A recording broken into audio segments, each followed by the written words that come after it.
This is St. Louis on the Air from St. Louis Public Radio. I'm Elaine Cha.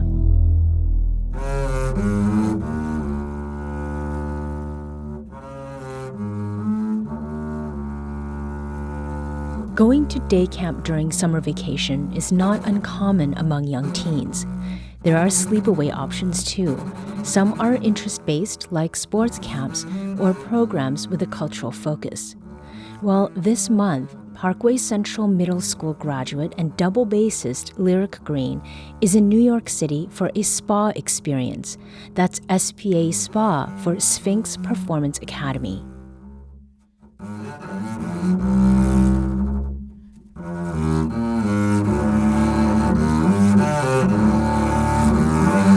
That's Lyric Green playing Inti Raymi by Francois Rabat, one of two pieces she auditioned with for the 2-week summer music program.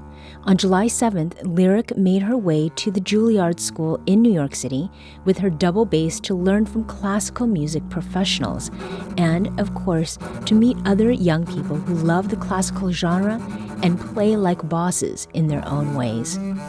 Ahead of her time at the Sphinx Performance Academy, we spoke with Lyric about her music journey so far and why Sphinx was something she knew she had to be part of. Lyric, welcome to St. Louis on the Air. Hi, thank you. So first, music is part of your name. What is the story behind how you came to be christened Lyric? Well, my parents didn't really know that my name would really define me as a person because, they just thought it was a pretty name. Mm-hmm. And, thinking about it, it's like, oh, that is funny because, so absorbed with music and my name is Lyric. That's what a lot of people say. They're like, oh, your name makes a lot of sense. Mm-hmm. I was like, yeah, my parents didn't see it coming, but I think it's really, well, not ironic, but, it's like a coincidence. Right, right. So you're here with the instrument that you are currently playing, which is the upright bass. Yes. At what age did you start playing bass, and how did that happen? Okay, so I was in 7th grade, and I was 12 when I started. I started around November. Originally, I was playing violin, but I learned that a friend of mine's, Emmeline, who played double bass, she was the only bassist in our grade. I learned she was moving away to another country. Mm-hmm. And then I was like, wait, that means we won't have a bassist. And, I didn't really like that. So it was just a thought. I was like, I wonder if I could, fill that spot. And I talked to my teacher about it. He was like, yeah, go ahead. So I started there and I kind of liked it. And then I finally got lessons, and then that really boosts my interest into the instrument. Mm-hmm. So I wasn't expecting, this so much to happen, just switching one instrument. Yeah. That, it's so crazy to me thinking the timeline mm-hmm. and how short of I don't know, time that this has all happened. Right. So you've talked about a friend who was leaving. I mean, what was it that made you want to take that responsibility to fill in as a bassist and on an instrument that you'd not touched before? I didn't want us to just have that empty spot on stage because it felt awkward for me because usually bassists help the orchestra keep in time, they are the base of the orchestra, right? Keeping the beat and everything. So I was like, oh my God, we're gonna fall apart. Somebody needs to do something. So it was just a random decision. I didn't even think about it. I was like, I'm gonna learn how to play bass. And then just casually, yeah, just I'm gonna learn how to play bass. And my teacher, he was just like, yeah, go ahead. Mm-hmm. He's my biggest supporter, so that's why. So obviously, there is a big size difference between violin and the bass. Oh, yeah. What are some of the things that someone might not think of as being differences between playing those two instruments, apart from the size? Yeah, well, usually people who play double bass are obviously going to be bigger people. They'll be taller and, they'll have bigger hands. And that's usually who you would see in your symphony. And then for violin, Not typically people with small hands, but people who do have small hands, that's like a great instrument for them because the fingerboard isn't as like big as the bass. So because I have small hands, I wasn't really thinking of it. But when I started playing bass, my teacher was like, you really need to stretch your fingers out because, like you have small hands. So I have to work twice as hard, to make sure to keep it stretched out like that, other than like, I don't know, somebody who's taller, and And naturally. They wouldn't have a problem playing it because that's like meant for them. Mm-hmm. I mean, these are aspects of difference that for somebody who doesn't know classical music, I will raise my hand and put myself in that group. Yeah. Might be hard to sort of think about as far as the way that you personalize or make something your own. How long did it take you, Lyric, to feel like you're really comfortable with this new instrument? I mean, you said you started at 12 and you're now the ripe age of 13. That's not much time. Yeah. Yeah. Obviously it took a couple of months, but I think I did solo and ensemble in 7th grade, like with a solo. And I think around that time, that's when I started to feel like, oh yeah, I could totally do this. Like I felt, more comfortable just picking up and then like playing without having to really think about like my form. Right. But it took time for me to stop thinking so much while I'm playing because I'm like, oh, I gotta stretch this finger out and I gotta hold the bow this way and I gotta that way. But one really big adjustment was that I play with a different end pin and it makes the bass feel lighter and it like leans back a little bit. Mm-hmm. That one took me so long to get used to because when I got my new bass, my teacher was like, oh, you're going to start using that end pin now, other than the steel end pin. Like, it stands up straight, and then, like, all the weight's on you, like, trying to hold it up. So that also took a lot of time getting used to it, because whenever I played it, like, the bass would start to turn. I'm like, oh, my God, I can't do this. But it's more stable now. I'd say I'm not struggling as much. But there's some days where it just really gets on my nerves. Like, I can't stand it up by itself because it's going to, like, try and fall over. And So there's the physical weight of the bass. I mean, did you feel like there was any pressure to play well as soon as possible because there was someone missing in your orchestra? Well, yes. But also, she didn't move like as early as she said. So she was still here at the end of the school year. Okay. So I didn't have to worry as much like, oh my God, I'm going to mess up and then everybody's going to point and laugh at me. Mm-hmm. But I also had her for support because she knew what she was doing. She gave me tips like, but one thing about switching from violin to bass is that you have to use more weight in your right hand, like to press down on a string other than violin, because my teacher, he was like, you can't just like, scrape across the string. Like you really have to press down and pull. Mm-hmm. And that took time. I'm still trying to learn how to do that. Like, well, I've gotten better, but it still takes time for me to get used to having to pull a lot rather than violin. You can just pick it up and play it. Well, for most people, but it's just, that's also one of the biggest things, having to like adjust your weight that you put on the instrument. Mm-hmm.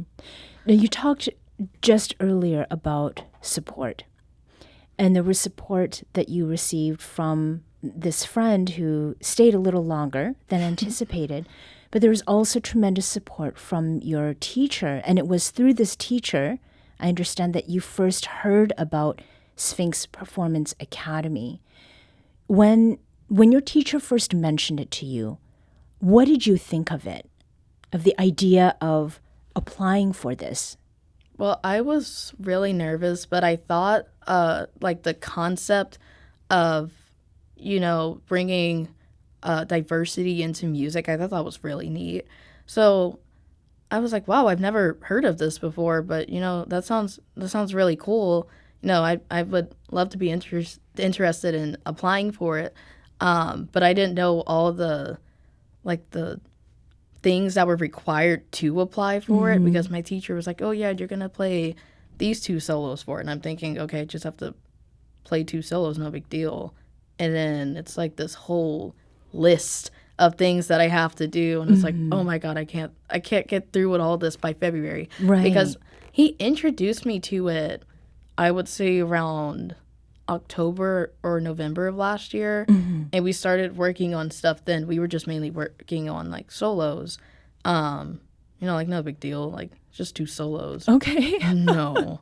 Like I had to write why I was interested in this, and then I had to make a video introducing myself to, I guess, like whoever's watching the video, the judge.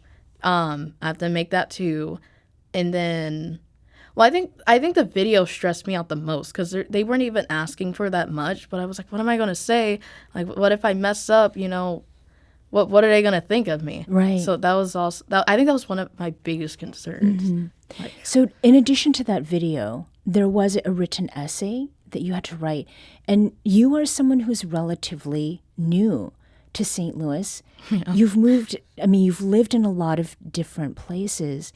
Was that at all part of the essay that you wrote, especially given what Sphinx Performance Academy is for, which is to increase diversity? Was your moving around and what you'd experienced, was that part of what you put in your personal essay for this? I put that in the video, actually. But I think in the essay, it was just like, it's really cool because you're surrounded by people who are like just like you and are also in the same like field as you, and you get to meet new people and all these world-class instructors. Like it's a good environment.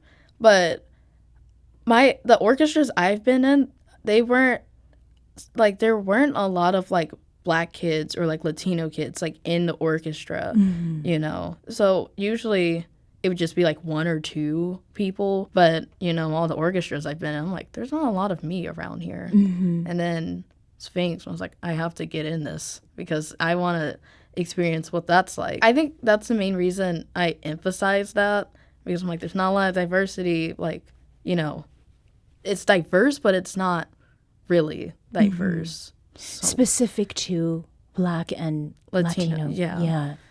So you mentioned also the pieces, the solos that you were working on. Which 2 pieces did you end up auditioning with?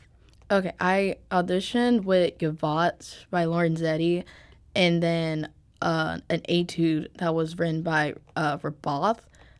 It has a name, but it's really difficult for me to pronounce it. But I think the one that I worked on the most, like the one that really forced me out of my shell, was the etude, because it was like a different tone to it. Because most of the solos I play, they're usually like happy, upbeat, something. And then I think that was the first like really serious piece that I've played, and my teacher specifically gave me that one. He was like, you gotta like express yourself, like loosen up, because I'm so like, I don't know, I'm so nervous to like make mistakes all the time. Right. And then he's like, you just gotta loosen up, and he told me to like listen to James Brown and everything to help me like get in that mindset. Right. And I feel like that piece did help me kind of like stop, beating myself up over like a little mistake. Right.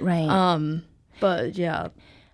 Lyric, you mentioned auditioning for the Sphinx Performance Academy with Gavotte by Bernardo Lorenzetti. Why is it that you chose that piece in addition to the Rabat Etude?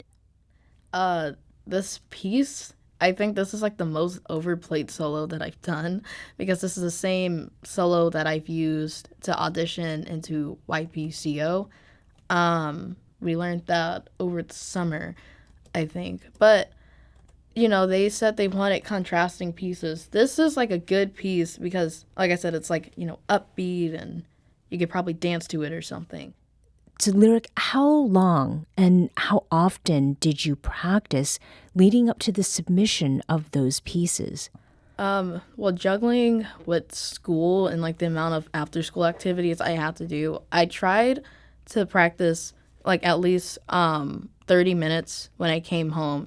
And then on the weekends, I would move that up to like 45 to an hour. But it was like very often. But I also didn't want to overwork myself because I also had, schoolwork to do that was due, in the middle of the week.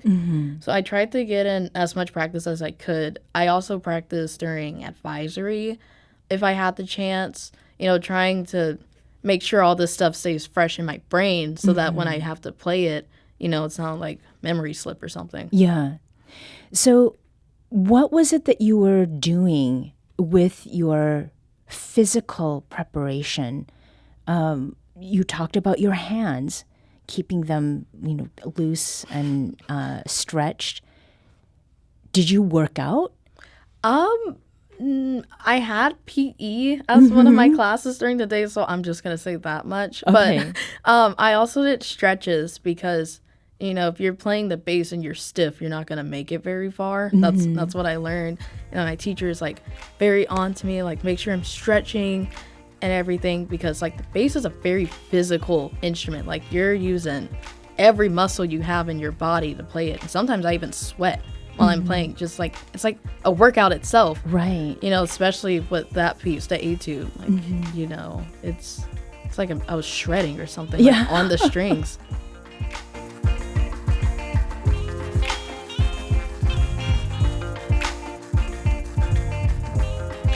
We need to take a quick break, but we'll be back shortly to continue this conversation.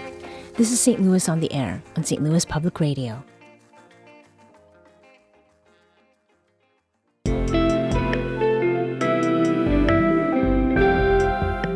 The Gateway brings you the day's news each weekday from around the St. Louis region and the state capitals in Jefferson City. Our schools are accredited.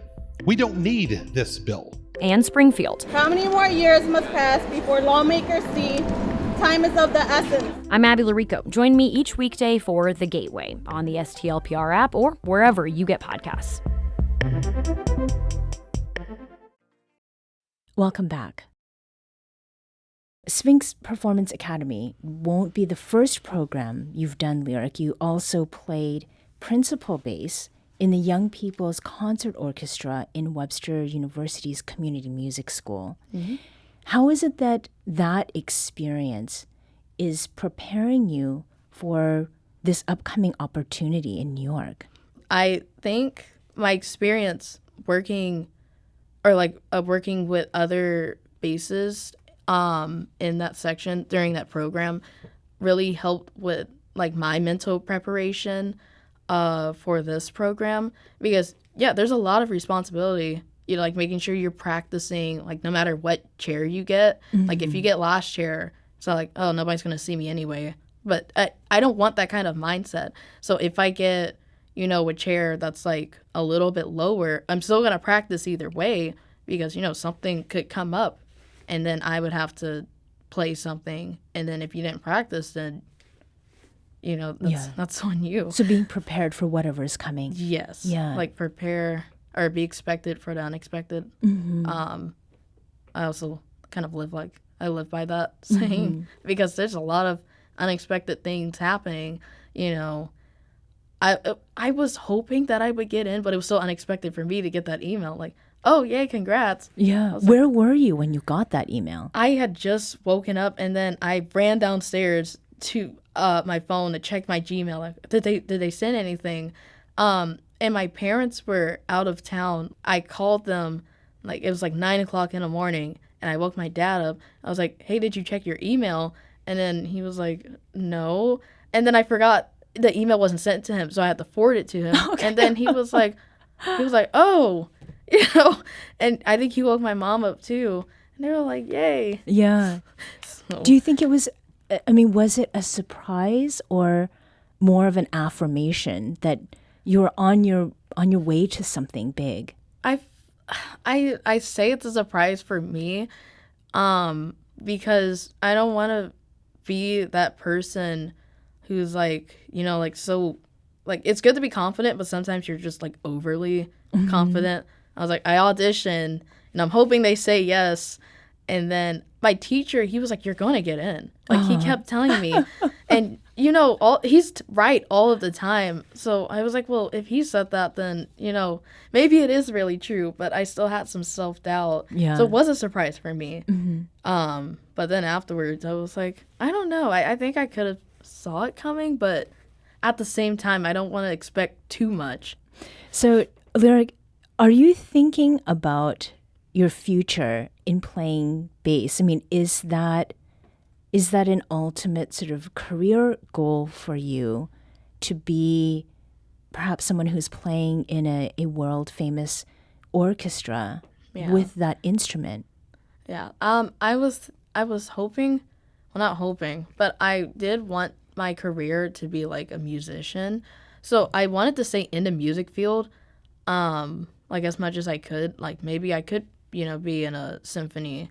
But I think the thing is, you know, most people who audition for symphonies or something, like when you watch a YouTube video, most of the people in there, like especially for bassists, they always look old. And that's because they've been there for like 40 plus years. And so I was like, I don't want to be stuck there, you know? So I was like thinking like maybe I could be a soloist as well, you know, travel the world and playing with all these different orchestras. And from what I heard, you are a multi-instrumentalist. You play a lot of different instruments.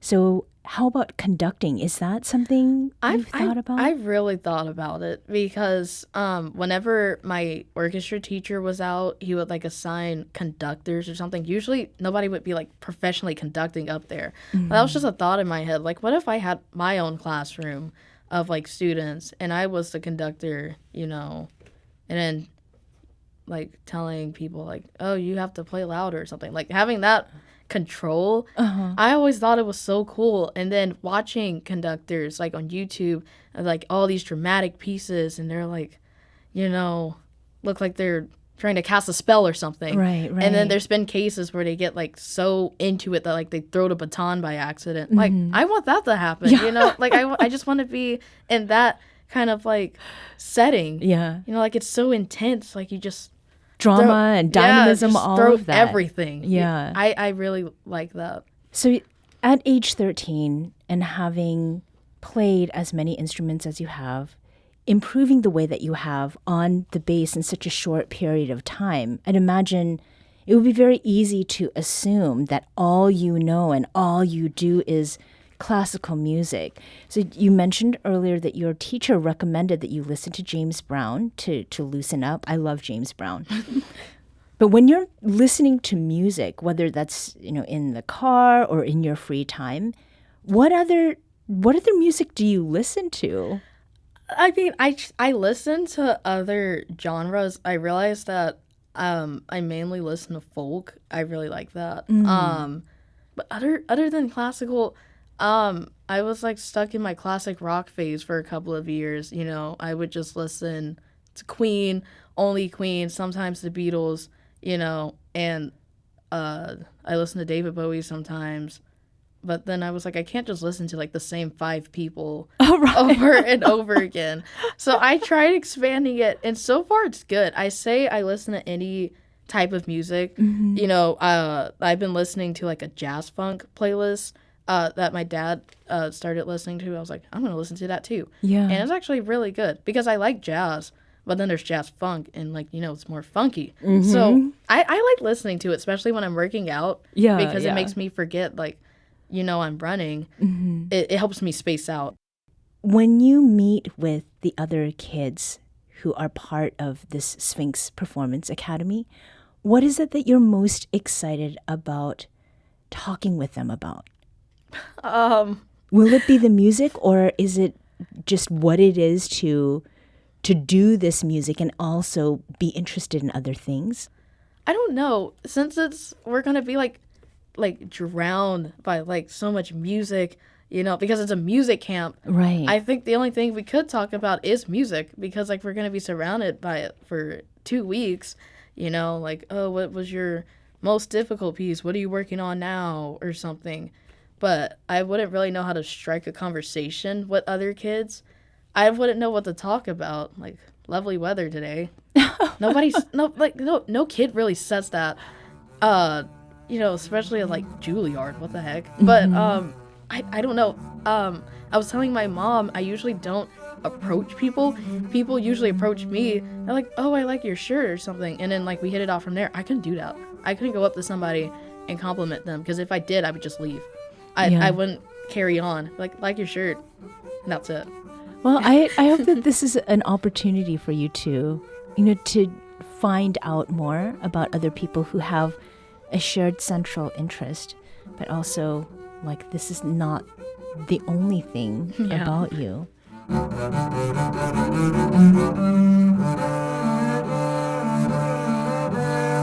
Lyric Green is a rising freshman at Parkway Central High and one of 28 young talents between the ages of 11 and 17 who were selected to participate in this summer's Sphinx Performance Academy at the Juilliard School in New York. Lyric, thank you so much for joining us today. Thank you. St. Louis on the Air is a production of St. Louis Public Radio. Thank you for listening. I'm Elaine Cha.